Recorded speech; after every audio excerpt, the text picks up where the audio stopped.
Hey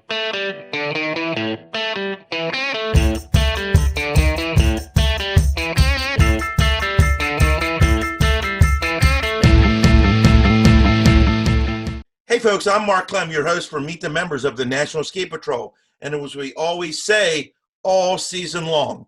Well, let me tell you, it's getting cold, folks. The mountains are doing what they can to be ready for the influx of skiers. They're implementing the COVID-19 protocols to try to make it safe for all of us to get out there. And more importantly, for you ski patrollers out there, I know it's been a little different fall.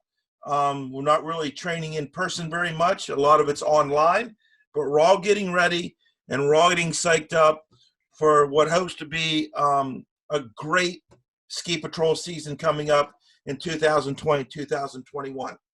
But right now we're going to focus on a major happening, a major function that's about, or is actually, we're in the middle of it right now, is the election, the National Ski Patrol election for their board members. I tell people all the time when during this time of the year, they ask me, who do you vote for? Mark, you know most of these people, who do you vote for? And I don't really want to tell people who to vote for. I said, look, here's what this guy's about. Here's what this lady's about. Here's what this person does. And then I tell them you need to log on to www.nsp.org,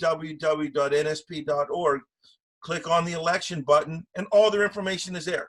Every candidate's profile, their statement, their resume and application and all that's all there. Just go on there, and if you ever have any questions, if I know the person or know some good things or things about them, I can let you know. But I always like for the patrollers to make their own decision. I'll just guide them in the right direction. So we're here today with another person who's a really good buddy of mine I've known for a little while now. It's John Kane.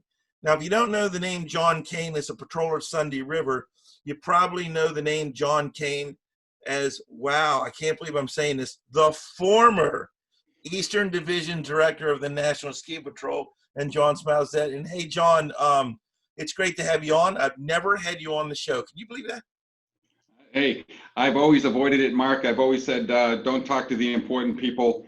We want to hear from the people in the trenches, and that's what's important, for members of the National Ski Patrol to be known for what they do out there. And that's one of the angles of the show is everybody knew the leaders. Everyone knows the patrol directors and the division directors and all that.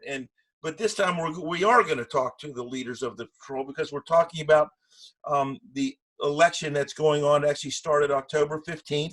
You guys got a little time to figure out who you want to vote for. But again, www.nsp.org, and there's a little button there that says elections. That's where you get all your information. And John, hard to say this, but wow, you're not my division director anymore. That's okay. You're moving on to bigger and better things, hopefully. And why do you think you're ready now to take this giant step from your comfort zone in the East out to Lakewood, Colorado, and help represent every one of the 30,000+ members of the National Ski Patrol?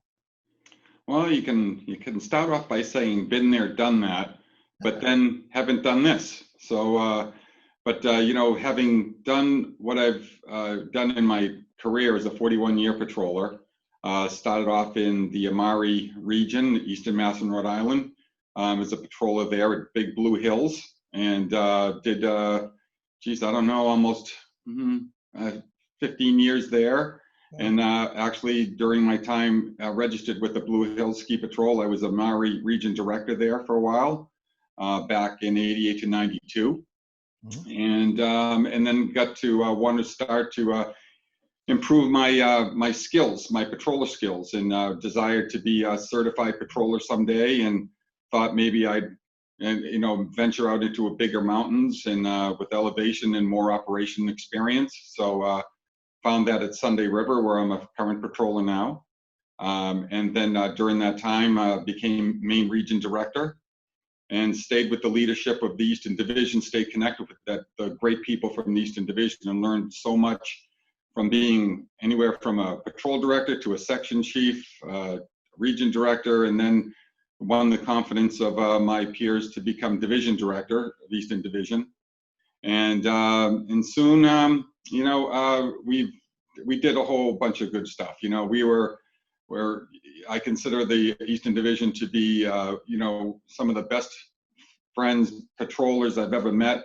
But at the same time, there's a lot of patrollers out there in the organization in other divisions that do just the same, have the same commitment, have the same convictions, want to do right by the members, and wow, what a fantastic opportunity to work with peers of as division director.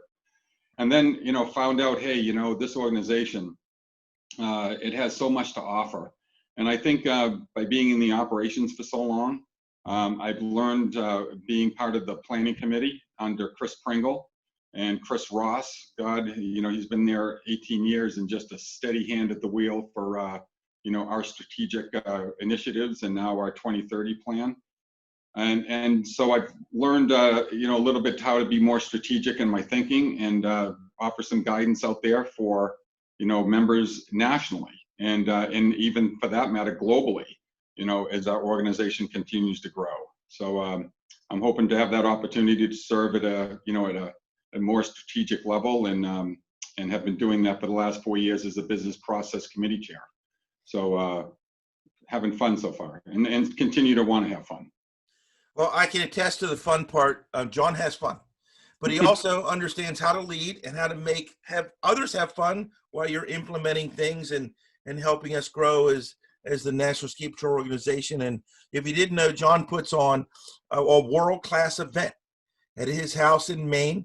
It's the Certified Boot Camp, and I've learned a ton going to those camps, the past several years, and he's introduced me, and he attracts the big-time guys, the Chris Pringles, the Dave Walkers, and the huge guys of members of the National Ski Patrol. And once you're around those kind of guys, you just learn things. I mean, you could be eating lunch and someone drops a bomb, and you're like, holy cow, never knew that.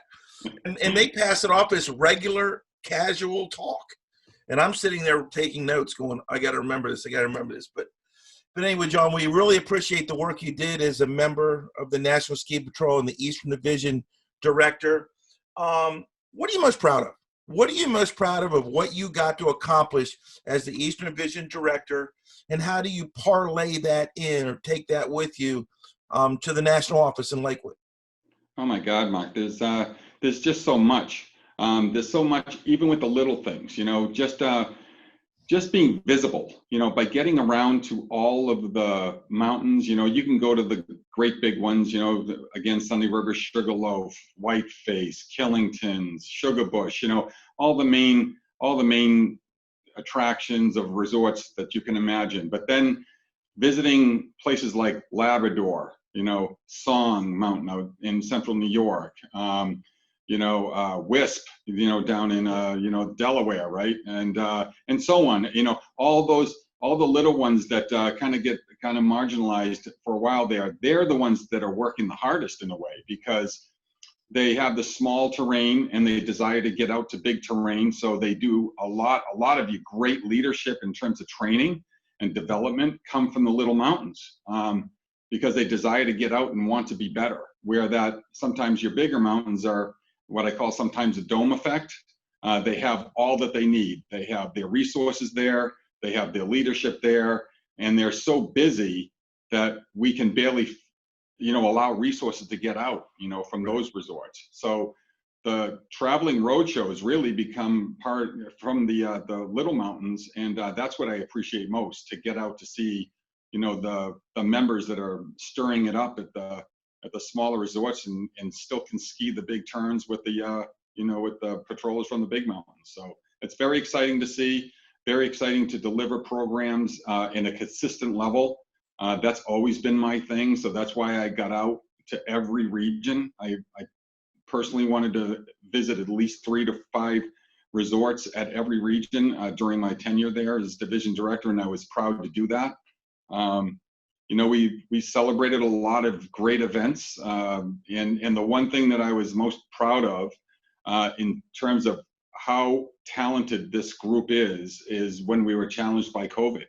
Right. When we were when we were lined up, to do, the YAP event, a young adult patroller event up at Smugs, you're talking about 78 kids from, I should say kids, they're young adults after all, but they're coming from all over, from all over the division, with the entourage of all the chaperones and the instructors, examiners, and the people that put it on, and God, and then to have that then coming down on us, and we're looking at it from weeks out to days out, and then having to make the decision literally a day in advance to, close it. But what I'm most proud about is how we came to that decision. Is everybody was telling us to close it down. Just be safe, John. Just shut it down. Don't even think about it. But we use the intelligence and the intelligence gathering of our patrollers, who are vast and legal and insurance and medical guidance and advisors, that were giving us good intel at that time. We were a go. We were a go right up until we found a positive case, and we just didn't know where that person came from, so we had to call it a stop. And then we used the protocols that Chris Toda and Craig Larson came up with. I didn't do that. I just simply gave direction, allowed those people to do their thing, come up with a good, safe protocols, make sure that we didn't do anything that was going to cause, some problems for our membership, and that we did it, and I was very proud of that. And so you took that same protocols and procedures and the way we did that to the certified program that we were supposed to have up in Sugarloaf. And then the same things happened, for our April meeting, which we were planning to do, Donna's retirement there. And geez, Mark, we were going to have a great time there, weren't we? It was little did my region directors know that they were going to get up on stage and do a dance. I didn't even tell them. I was going to make them do it at the last minute, but that's the kind of fun. And you know what? I think every one of those, they're probably going to watch this and say, no way. But I'll tell you something. They would have got up for even just one individual to get up there in a party to celebrate somebody. We'd all get up there and embarrass ourselves to have a little fun out there. So, oh, that's all right. I will attest, John. You talked earlier about getting out and meeting the patrols, and I was at WISP last year, and I'm sitting in the top shack, and Bill Fryman's there, longtime certified guy, and the word got around that John Kane was coming to WISP, and the chatter was, oh man, he's big time. He's big time. Do you know him? I'm like, he's big time, but he's a regular guy. And Bill Fryman goes, he's just a northern guy. Yeah. And then they were all excited when you came down. And then I remember speaking to the people over at Round Top in Pennsylvania. And they were like, John Kane's coming here. The division director has never been here. And I said, yeah, he's been. Billy Sachs right down the road. He came visit you all the time when he was in there. So you got an entourage, and you got you got that red carpet effect. So I do know that when you get on the road and you get out of the big mountain mode of Sunday River and Killington, as you said, and you go to visit the little guys, they really appreciate that. Yeah, and I think if you don't take those opportunities to go out and visit those people, they just consider themselves marginalized. They know they pay their dues. They know it goes somewhere. Right. But if you don't go down there and give them some due, they'll have some reservations about who we are as an organization. So I think the leadership needs to get out and be face to face. And I know today it's been very difficult, becoming face to face. I myself, I'm always about wanting to go up there and give the hugs and shake the hands and all of that. I'm all about that. You know that. Yeah. So for crying out loud, when we have the certified boot camp, what do we have? 2 acres of property with 108 people here. And you were in everybody's campsite. And I think that would exceed the limits by today's protocol. So, but that's what we're all about. We love to get together. The camaraderie that exists in this organization comes from the littlest mountains to the largest resorts, and it's organizational wide. And I'm excited about that opportunity to live in that area. Again, folks, we're here talking to John Kane, who is done his time as the Eastern Division Director of the National Ski Patrol, moving on, and we're here in the middle of the election for the National Ski Patrol's Board of Directors. And John's a big guy, cares about the little guys, as equally as anybody. And he's just trying to. And tonight he's just telling you who he is, who he flat out is, and he's like the president. Oh, did you shake the president's hand? Yeah, he shook his hand just like somebody else. Stop it. It's funny. We'll go back to some humbling moments, Mark. You and me, right? Right. Let's talk about that for a second. Meet the Members of the National Ski Patrol is now becoming a worldwide thing within our organization and also on Facebook. And it's an amazing. How many hits are you getting nowadays? We had 1.3 million last year. 1.3 million. Here's a guy that when I first came on to the Eastern Division, and I looked at this, I knew the two people that were on this so-called administration patrol, and I have this one guy named Mark Clem. I said, Mark Clem, and of course Donna McGraw, who is then our assistant, our administrative assistant there, and I said, Donna, I don't know who this guy is, get rid of him. So that's a fact. That is a fact. That is a fact. And Donna went and called you and said, Mark, what did she say? She said, she told me, he goes, Mark, they want to get rid of you, but I'm telling you, he'll do good things. so actually another board candidate that we could talk about is Bob Bernatos, who came to your rescue and basically said, John, he's got a thing. He's got a stick out there that does this thing on camera. And if you allow him to stay on the patrol, he'll get out to, the division. He chases his son, on your ski circuits and so on. I said, all right, well, let's see what he can do, and God, when the first one came out, it was, somebody said, oh my God, you got to clean this guy.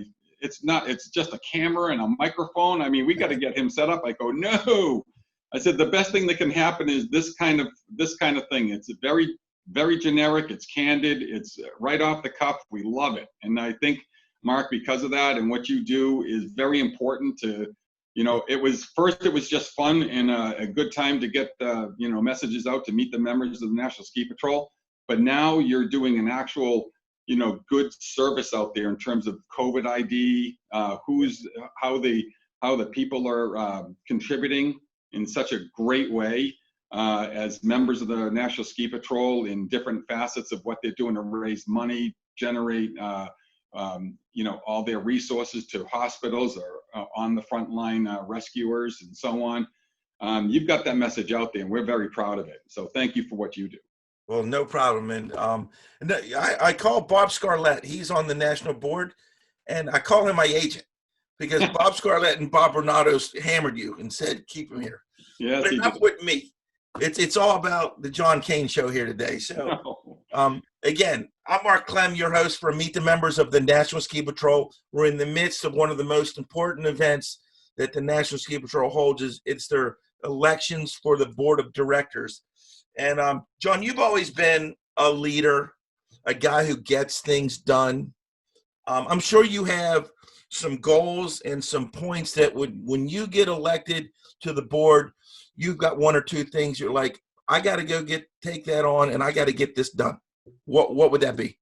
Well, certainly the first thing is, let me first define, leadership. Leadership is not me. It's the people you're surrounded by. If you can get great people to do great things, my job is just facilitating, and I think that now the new division director, Cal Goldsmith, he's finding that out.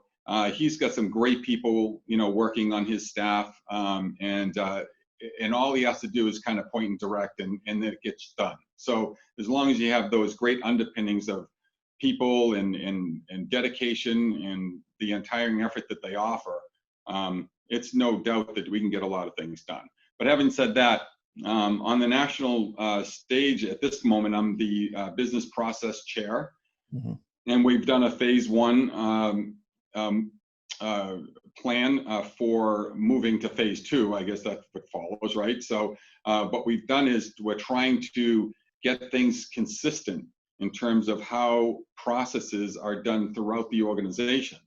And so by getting that consistently set, if we can get some agreement, on how things get done, then the coding for writing the next software, supporting the next computer system. I'm not an IT guy. That's not my thing, but what I can do is I can bring some of those processes for consideration for people smarter than me to figure out, what we're going to do with this information. So what I'm proud of about that is we're not loading it up just with Eastern Division or Central or Southern, let's say, people. I'm just throwing out a couple divisions. My whole objective here was to get every possible division involved. And I was happy to tell you that we were able to get 9 out of the 11 divisions participating. Right. And that's phenomenal. And also to say that our working group chairs are all, I think, what do we got? Far West, Pacific Northwest, we have Southern, and I can't think, they're all right away. I can't think of the other one that was in my working group chair, but just to say that none of them's Eastern. And it was kind of by design that way, just to show that how the commitments can be done by way of the organization and not just by members of one division over another. Mm-hmm. Certainly we have Eastern Division contributing to that, but we're going to have some great output, from that for consideration. And I'm super proud of the people that work in those groups. And so, but one other thing you asked about, if there's one or two things. The second thing is to stay on our 2030 strategic plan. And if people would follow the 3 pillars that we have, that are defined under our core values and our mission, I think that if we stay in that guidance, we're going to do great things, and we're going to get things done on time and to actually bring things to fruition. Mm-hmm. In previous times, you throw out strategic goals, and yeah, maybe you'd hit it. Nobody's really paying attention to that anyway. But I tell you, there's some serious, committed people, and it's amazing the amount of dedicated, contributive time that they give to this organization. It is amazing. So very proud of the people I work with. One other thing, when I'm traveling around and getting to meet patrollers from everywhere, you always hear the phrase, why are we doing it this way? And you always hear the phrase, well, that's the way we've always done it. I'm sure that's not the way we always want to do it, just because we did it that way. How do you prepare when you hear that as a major leader in the National Ski Patrol? How do you defend that, and how do you say, well, this is how we're going to change that?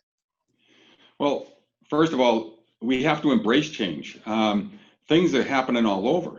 We have the introduction. Well, not so much an introduction anymore, but you see bike patrolling. That's it. Actually, we were talking about that the other night on the candidate call. And if I can put a plug out there for the candidate calls, we have 2 more candidate calls. We just had one yesterday.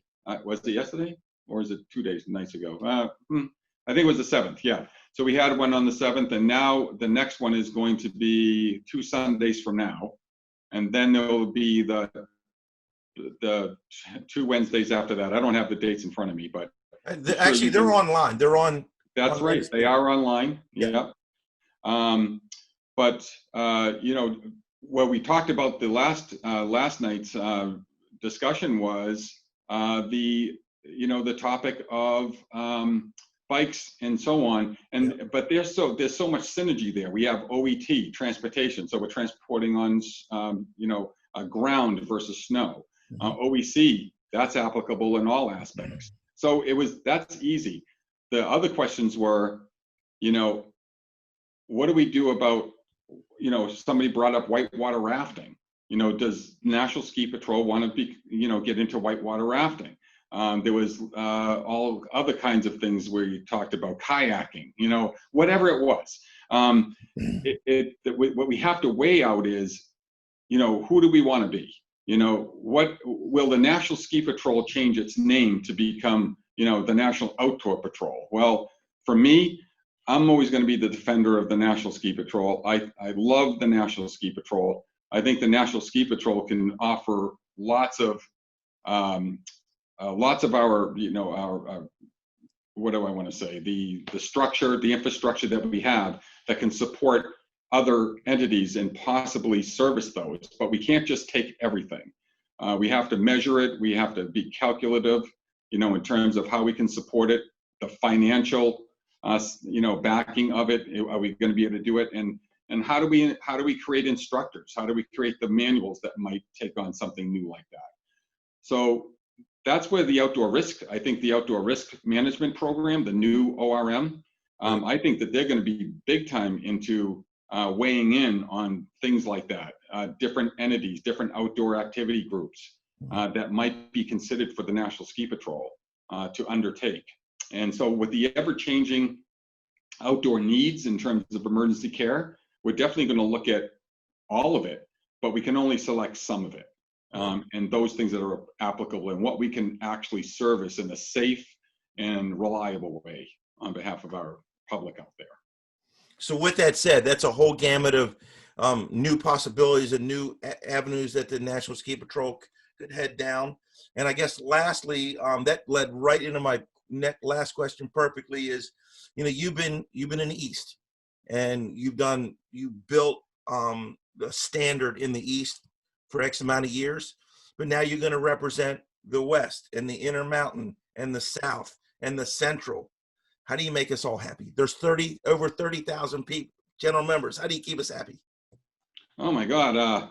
Geez, Mark, you've got very exciting membership at that top level, and they're represented already from all these different areas.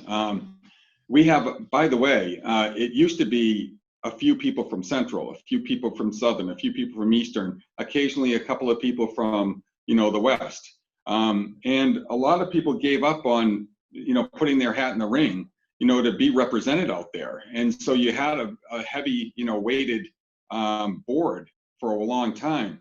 Today, if you go onto the website and you see the arrangement of national board candidates, you'll find representation from Alaska, out west, far west, southern, Rocky, central, eastern.